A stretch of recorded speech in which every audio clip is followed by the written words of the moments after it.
কি না কাজ বাবু এটা ডাবলু না মামা প্লিজ ডাবলু দাদা এর অপারেশনের birthday happy birthday to you happy birthday to you happy birthday dear এই কি ব্যাস কাজের কাজ করে ব্যাস ব্যাস কমপ্লিট চলো complete. Hello everyone, welcome back to my channel. আবার একটা মিনি ব্লগ নিয়ে চলে এলাম। তো এই ব্লগটা হচ্ছে খুবই স্পেশাল, তো আমার বার্থডের ব্লগ, তো ওই জন্য বললাম যে খুবই স্পেশাল। তো তোমার পুরো ভিডিওটা দেখলে বুঝতে পারবে। তো ছোট করে একটা সেলিব্রেশন করা হয়েছিল।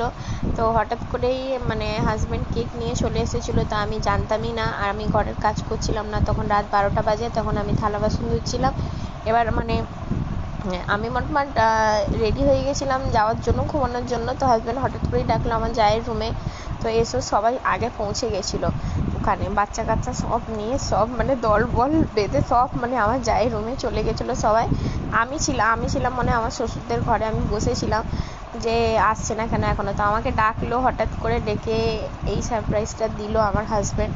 তো আমি খুবই হ্যাপি হয়েছিলাম, খুবই খুশি, মানে অনেক অনেক অনেক হ্যাপি হয়েছিলাম।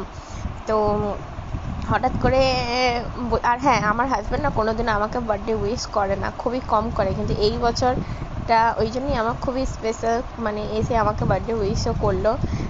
আর ও সব কিছু এনেও দেয়, আর ঘরেই আমাদের সেলিব্রেটটা হয় ছোটো করে।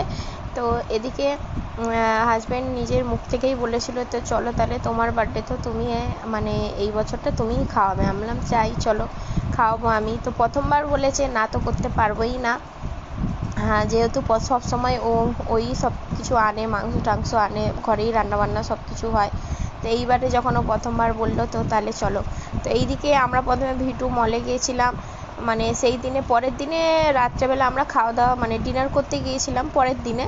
তো ওই দিনে মানে হাজব্যান্ড একটুখানি ভিটু মলে ছেড়েছিল, তো ওটা নতুন ওপেনিং হয়েছে, তো ওইটা দেখতে গিয়েছিলাম। তো আমার শরীরটাও খুব একটা ভালো লাগছিল না, আর আমি বললাম চলো এখান থেকে বেরিয়ে চলো। তো এদিকে তারপর ছোটোটার মানে জুতো কিনতে গিয়েছিলাম, ওর নতুন নতুন এখন হাঁটতে শিখেছে, তো শ্রীলেদার্সের, তো শ্রীলেদার্সের তো ওর জুতোটা পাওয়া গেল না, তো ওর বড় মেয়ের জুতো কিনা হয়ে গেল, মানে আমার বড় মেয়ের।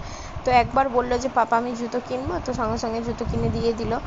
আর তো ওর জুতো কিনা হলো। তো এখানে দেখতে পাচ্ছি আমরা বিরিয়ানি মহলে চলে এলাম। তো এর অনেক নাম শুনেছিলাম বিরিয়ানি মহলের, যে বিরিয়ানি নাকি খুব দারুণ অ্যান্ড টেস্টি হয়, আর হালকা মশলার উপরে। তো যেহেতু আমার মেয়ে এত মেদিনীপুরে বিরিয়ানি দোকান আছে, আর আমরা বেশিরভাগ আর্সেনাল দিয়েই খাওয়া দাওয়া করি, মানে বিরিয়ানিটা নিই সব সময়। তো ওখান থেকে নেওয়া হলে তো আমার মেয়ে খেতেই পারে না, ঝাল হয় যেহেতু। তো বিরিয়ানি মহলে যখন ট্রাই করি, সত্যি ঝাল টাল কিছু নেই, একদম হালকা মশলার উপরে।